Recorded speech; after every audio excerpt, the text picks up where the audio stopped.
At dahil nga 700k followers na tayo ay gusto kong balikan kung ano ba yung unang video na nagpa-viral sa atin at nagpa-monetize at ito nga yung pangunguha ng bangkalan. At marami nga rin nagtatanong sa akin, bakit dumami ng ganyang karami ang followers mo? Hala, grabe naman yung tanong, bakit parang hindi ko deserve? At yun na nga guys, for today's video ay medyo matagal na nga rin pala na hindi kami nakapag-ulam ng bangkalan. Kaya na may naisipan kong ang manguha at parang namimiss ko baga ang lasa. At dahil nga din mahigit 700k followers na tayo ay gusto ko ring balikan kung ano yung unang video na napaviral namin. At naging dahilan bakit ako na-monetize. At maikwento ko na rin sa inyo kung gaano katagal bago ako na-monetize. Mailan kasi ako nababasa na sana all, ang daling na-monetize. Iba daw talaga kapag maganda ang vlogger. Hala be. Huy, anong kiri. Pero yun na nga akala nyo. Akala nyo ang dali lang Hindi. Pero dun sa usapang maganda, totoo yun. Hey, mukhang hindi makatulog at nasabihang maganda. So yun na nga, mabalik tayo. 4 months nga pala bago ako na-monetize dito sa page na Miss Tabudi. Pero dati na rin po ako nagre-reel sa personal account ko. Bale 2 months din ako sa personal account ko bago ako lumipat sa page. Kaya kung susumahin ay di 6 months din. Matagal din. Lumipat nga pala ako sa page kasi nga maraming violation yung aking personal account. Balahura kasi ako mag-comment dun sa mga kaibigan ko. Ayan pa lang si Meta, kahit na sobrang tagal na nung comment ko at hindi pa ako nagre-reels nun, ay kasali pa rin yun sa violation. Ay mahirap pala kapag ganun, kailangan mag-appeal ka kay Meta. Ay English pa man din, wag na gawa na lang tayo ng bagong page.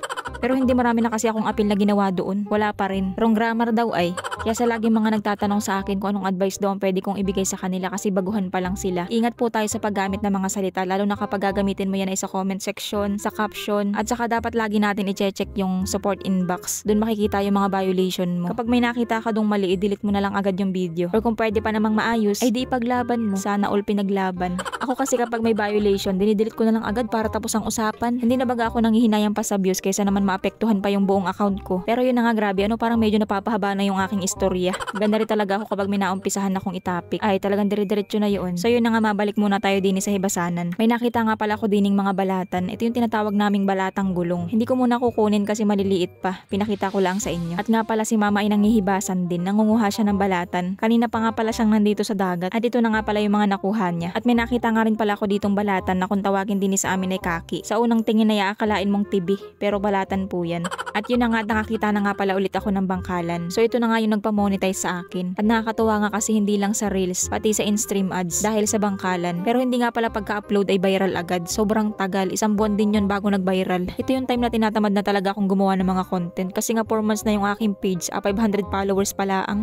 Pero kahit nga ako tinatamad na, pero kinabukasan na ako, magbabago na naman ang isip ko at sisipagin na naman ako sa paggawa ng content.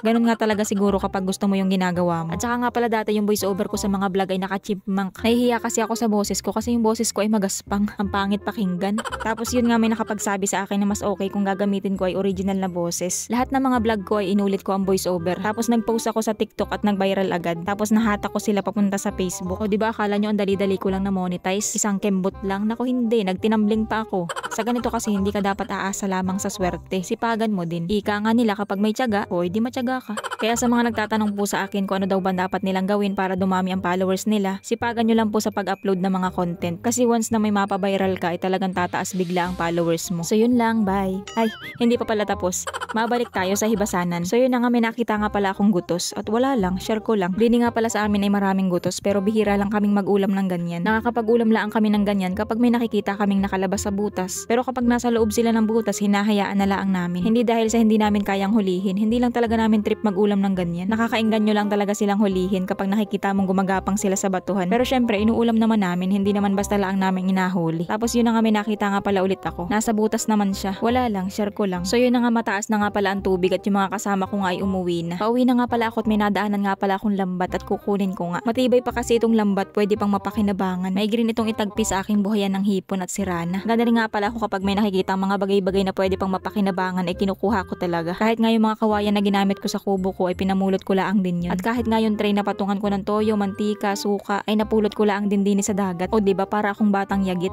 Tinatapon na ng iba, pinupulot ko pa. Basta may makita akong bagay, may naiisip na agad ako na pwedeng paggamitan noon. So yun na nga, kinabukasan ay bumalik nga pala ulit ako din sa hibasanan. At kakaunti nga yung mga nakuha ko kahapon. Tanghali na kasi kami nakapunta din kahapon sa dagat. Kaya naman ay nag-alarm na nga, alarm po. Taris hindi ko pa rin mabanggit na maayos yung alarm.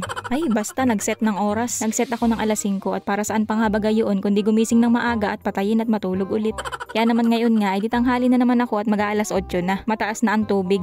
Nga pala ngayon medyo mahirap hanapin ng mga bangkalan, hindi nga tulad kapag panahon ng habagat at mga nakalabas nga lang sila. Kapag kasi ganitong kalmahin ang panahon ay malalim ang baon nila sa buhangin. Hindi tulad kapag panahon ng habagat at laging malakas ang alon, nakakalkal yung batuhan. Natatawa nga ako dun sa nag-comment kasi sabi niya, ang galing ko daw kasi maghanap, kaya naman ay ginalingan din daw ng bangkalan na magtago. Pero alam nyo, isa nga sa mga gusto kong panguhain din sa hibasanan ay itong bangkalan. Nakakaaliw kayang manguha ng ganyan. Nung panahon nga ng habagat ay wala na akong ibang ginawa kundi manguha ng ganyan. Lalo na nga nung time na nagla-live pa ako sa TikTok, yan lagi ang inapanguha ko. Hindi ko naman niluluto at gawa na nakakaumay din naman, araw-araw na lang ay bangkalan. Pero kapag may pumupunta nga sa bahay, ibinibigay ko na lang sa kanila. Kahit nga sila Johan ay aliw na aliw din sa panguha ng ganyan. Ang ginagawa naman nila Johan, pinapanguha lang nila tapos ibabalik din nila. Natutuwa lang sila maghanap. So yun na nga, medyo lumalakas na ang hangin at kumikiraw na. O yung bagang magalaw na yung tubig. At mahirap na nga pala silang hanapin kapag ganyan at yan ang sakit sa mata. Lalo pa at ang hirap nilang hanapin ngayon. Pero buti na nga lang at malinaw ang tubig. At medyo masakit na nga rin pala sa balat yung init, pero okay nga lang yan, kaya pa naman ng power. Nag-enjoy pa kasi ako sa pangunguha. Nga pala kung sa ibang lugar pinapanguha nila yung ganyan ay sa may ugatan ng bakawan, sa buhanginan. Dito nga sa amin ay sa hibasanan ng mas marami o sa batuhan. Kasi din sa amin sa malapit sa ugatan ng bakawan ay medyo madalang na. Kasi yung mga taong nangunguha ng ganyan dito, dun sila lagi nangunguha. Bihira sila manguha din sa may batuhan kasi nga ay mahirap hanapin. Nga pala nakakatuwa kasi humina na yung hangin. Ayan, kinis na ulit yung tubig at sobrang linaw. Kaso wala man lang makitang naglalakad na katang.